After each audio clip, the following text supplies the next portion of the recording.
Bonjour à tous. Les messages des évêques français aux agriculteurs, la libération des 6 religieuses enlevées en Haïti et la rencontre des journalistes catholiques à Lourdes, c'est aujourd'hui dans SIC, la sélection de l'info catholique.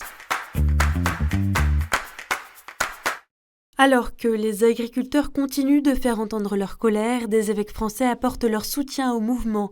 Parmi eux, les évêques de Bretagne, de la province ecclésiastique de Montpellier, du diocèse d'Auch, de Valence ou de Tarbes-et-Lourdes.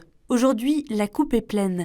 Face à la hausse des charges qui vous écrasent, les normes toujours plus contraignantes que l'on vous impose, les contrôles permanents, les démarches administratives excessives, vous souffrez jusqu'à crier votre désespoir, affirment par exemple les évêques de la province de Montpellier. Ils partagent aussi l'émotion des agriculteurs après le tragique accident survenu à Pamiers qui a coûté la vie à votre collègue et à sa fille. Le mouvement rural de jeunesse chrétienne s'est aussi exprimé, dénonçant l'agrobusiness, les défenseurs du libre-échange déraisonné et inégalitaire et le modèle productiviste comme étant les racines profondes de cette crise. En France, les responsables des cultes ont redit ce mardi leur ferme opposition à l'aide à mourir. Lors d'une conférence de presse autour du livre Religion et fin de vie, les témoignages des grandes voix religieuses parus en octobre dernier aux éditions Fayard. L'occasion pour Monseigneur Éric de Moulin-Beaufort, le grand rabbin Chaim Corsia ou bien encore le président de la Fédération protestante de France, Christian Krieger, de débattre en vue du projet de loi sur la fin de vie qui doit être présenté en février. Les responsables chrétiens, juifs, musulmans et bouddhistes ont exprimé leur réticence face à une évolution de la loi, en insistant sur la nécessaire mise en application de la loi actuelle et particulièrement le développement des soins palliatifs. C'est la fin de l'inquiétude pour l'Église en Haïti avec la libération ce mercredi des 6 religieuses et des autres personnes enlevées il y a une semaine. L'annonce a été faite par l'archevêché de Port-au-Prince qui rend grâce au Seigneur pour leur libération. Les 6 sœurs de la congrégation de Sainte-Anne avaient été enlevées par des hommes armés le 19 janvier à Port-au-Prince alors qu'elles voyageaient en bus. C'est à l'homme de décider s'il veut devenir la nourriture des algorithmes ou nourrir son cœur de liberté sans laquelle on ne grandit pas en sagesse.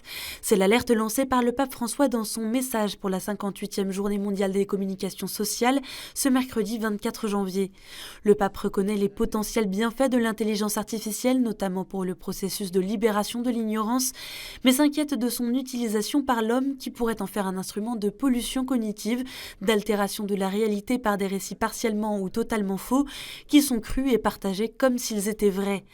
Pour sortir de ce piège, le pape estime que la régulation de l'intelligence artificielle par la communauté internationale, bien que nécessaire, ne suffira pas. Ce n'est qu'en nous dotant d'un regard spirituel, en retrouvant une sagesse du cœur, que nous pouvons lire et interpréter la nouveauté de notre temps et redécouvrir la voie d'une communication pleinement humaine. Cette semaine ont eu lieu les 27e rencontres internationales Saint-François de Sales organisées par la Fédération des médias catholiques à Lourdes. 200 journalistes et communicants d'une vingtaine de pays étaient réunis de mercredi à vendredi pour échanger autour de 3 thèmes, le retour de la guerre en Europe et en Terre Sainte, l'intelligence artificielle et le synode sur la synodalité. Et le prix du Père Jacques Hamel a été remis cette année à 2 journalistes. Créé en 2017, ce prix récompense un travail journalistique qui met en lumière les initiatives en faveur de la paix et du dialogue interreligieux. La québécoise Sarah Christine Bourriane a donc remporté le prix international pour son article Captive et libre paru dans Le Verbe, un magazine catholique québécois, le récit du parcours d'une religieuse partie en Afrique qui a traversé l'enfer d'un kidnapping en ayant comme seul soutien sa foi. Et le prix italien a été remis à Romina Gobo pour son interview du docteur congolais Denis Mukwege. Intitulé L'ange des femmes, cet entretien a été publié dans Le Messager de Saint-Antoine. Alors que dimanche dernier, le pape a invité les fidèles à intensifier leurs prières en 2024 pour préparer le jubilé 2025, le dicastère pour l'évangélisation a précisé l'objectif de cette année. Non si tratta, lo dico subito, di un anno con particolari iniziative, piuttosto di un momento privilegiato in cui riscoprire il valore della preghiera, l'esigenza della preghiera quotidiana nella vita cristiana.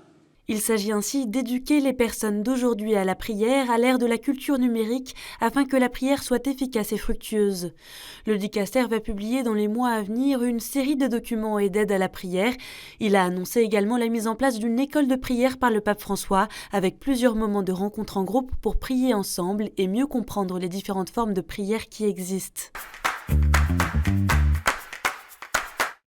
Et en bref, c'est ensemble que les responsables juifs, chrétiens et musulmans ont voulu présenter leurs vœux aux habitants de Reims et de ses environs depuis l'hôtel de ville de Reims pour témoigner de la concorde possible et de la joie qu'elle procure. L'occasion pour eux d'affirmer que la foi au Dieu unique qui nous rassemble nous appelle à regarder l'avenir comme la promesse d'un accomplissement pour tous et tout particulièrement pour les plus démunis. Le diocèse de Paris, la communauté de l'Emmanuel et le diocèse de Lyon ont rendu publiques les sanctions prises depuis 2022 et pour une durée de 3 ans à l'encontre de l'abbé Emmanuel Dumont. Parmi celles-ci figure l'interdiction de mener tout accompagnement spirituel individuel, d'intervenir sur le ministère de guérison ou d'exorcisme, ou bien encore d'entendre la confession. Catobel, le groupe multimédia catholique belge, lance son nouveau site. Sur catobel.be, vous trouverez désormais l'ensemble des articles du journal dimanche, des espaces dédiés aux services comme des offres d'emploi ou un annuaire des lieux de retraite, et de nombreux contenus multimédia, podcasts ou vidéos, le tout sur un site au style épuré et à l'utilisation plus intuitive.